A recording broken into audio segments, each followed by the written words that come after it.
Assalamualaikum warahmatullahi wabarakatuh. Perkenalkan, nama saya Uhwan Nuzul Kinanwan Lubis, NPM 2208260204, kelas C. Nah, saya akan membawakan materi dari blok respirasi pada semester antara ini dengan judul bronkiolitis akut.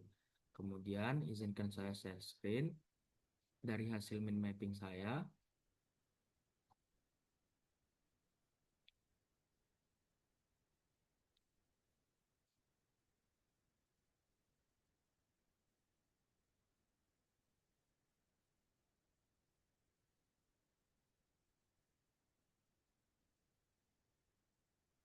Mohon maaf. Baik.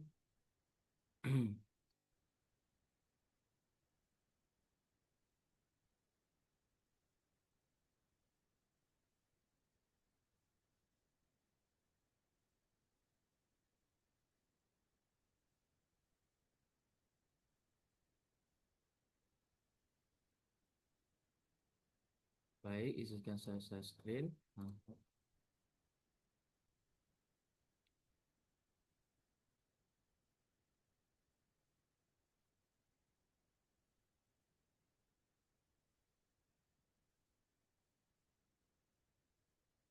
Nah, baik, ini hasil dari mind mapping saya. Nah, izinkan saya menjelaskan sedikit dari hasil dari mind mapping saya ini. Nah, jadi saya mengambilnya itu dengan judul bronkiolitis akut, judul yang sudah disediakan. Nah, baik, kemudian, nah apa sih bronkiolitis akut itu? Nah, bronkiolitis akut itu definisinya itu yaitu infeksi saluran napas bawah akut. Nah, terjadi pada bayi dan anak itu biasanya umumnya di bawah 2 tahun. Kemudian terjadinya inflamasi ditambah dengan obstruksi bronkiolus yang kecil. Kemudian epidemiologinya itu, nah puncak usianya itu biasanya itu 2 sampai 6 bulan. Kemudian juga penyebabnya itu rawat inap bayi. Kemudian musim dingin atau pancaroba, kemudian lebih sering itu pada anak yang laki-laki.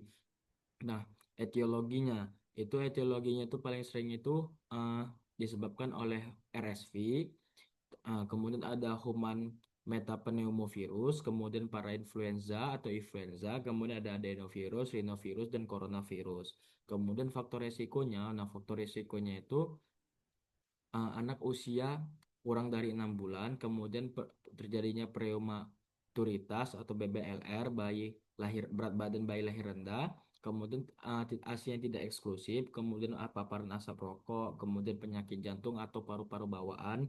Nah, ini bisa diderita ibunya. Nah, kemudian juga tinggal di lingkungan yang padat penduduk atau penuh polusi. Nah, kemudian juga manifestasi klinisnya itu gejala awalnya itu batuk, pilek, demam ringan.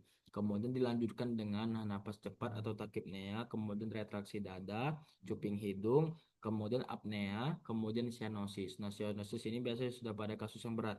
Kemudian, pada pada pemeriksaan fisik itu ditemukan wheezing, ronki, dan takipnea.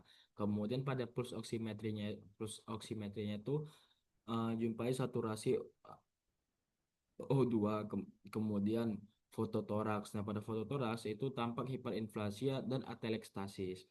Kemudian pada pemeriksaan laboratorium atau tes virus, nah ini jika diperlukan untuk melihat apakah ada virus. Kemudian, pada diagnosisnya klinisnya itu baik kurang dari 2 tahun, mengidap ISPA, kemudian ISPA atas, kemudian distress napas bawah, kemudian wheezing. Kemudian diagnosa bandingnya itu ada asma, pneumonia bakteri, dan aspirasi benda asing. Nah, tata laksanaan farmakologisnya, ini yang utama. Nah, oksigen bila diperlukan yaitu SpO02 itu sampai eh, di bawah 90 sampai 92%. Kemudian kita berikan rehidrasi oral maupun intravena. Kemudian berbaringnya ini pada duduk semi voler atau 45 derajat sehingga nafasnya ini lebih lancar. Kemudian digunakan suction secret. Kemudian dilaksanakan monitoring yang ketat untuk pemantauan. Nah, kemudian tata laksana farmakologisnya itu jika tidak rutin itu penggunaan bronkodilator, kemudian steroid, kemudian antibiotik.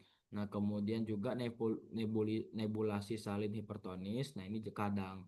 Kemudian antipiretik. Nah, bila terjadi demam.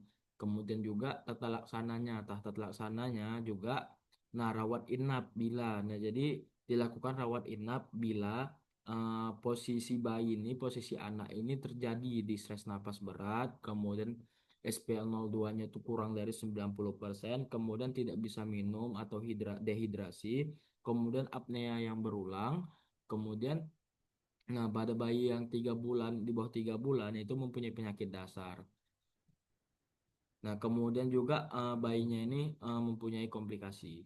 Jadinya dilaksanakan rawat inap. Nah, kemudian ada eh, komplikasinya. Nah, komplikasinya itu ada apnea, kemudian dehidrasi, kemudian gagal napas, kemudian superinfeksi bakteri. Nah, kemudian juga ada resiko asma atau wheezing yang rekuren. Nah, Nah, edukasinya yaitu umumnya ringan dan self-limiting.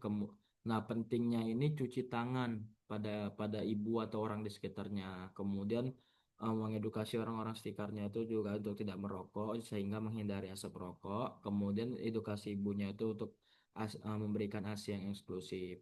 Kemudian mewaspadai tanda bahaya seperti napas cepat, reaksi tidak bisa minum, dan bayinya ini tampak kebiruan.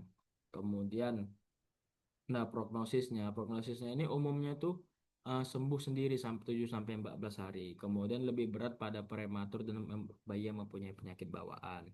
Nah, mungkin itu saja yang dapat saya sampaikan. Inilah hasil dari mini mapping saya. Di bawah sudah saya letakkan empat referensi yang saya gunakan dari jurnal maupun buku maupun textbooks. Baik, ini saja kurang yang dapat saya sampaikan. Kurang lebihnya saya mohon maaf. Kepada Allah saya mohon ampun. Saya ucapkan terima kasih. Assalamualaikum warahmatullahi wabarakatuh.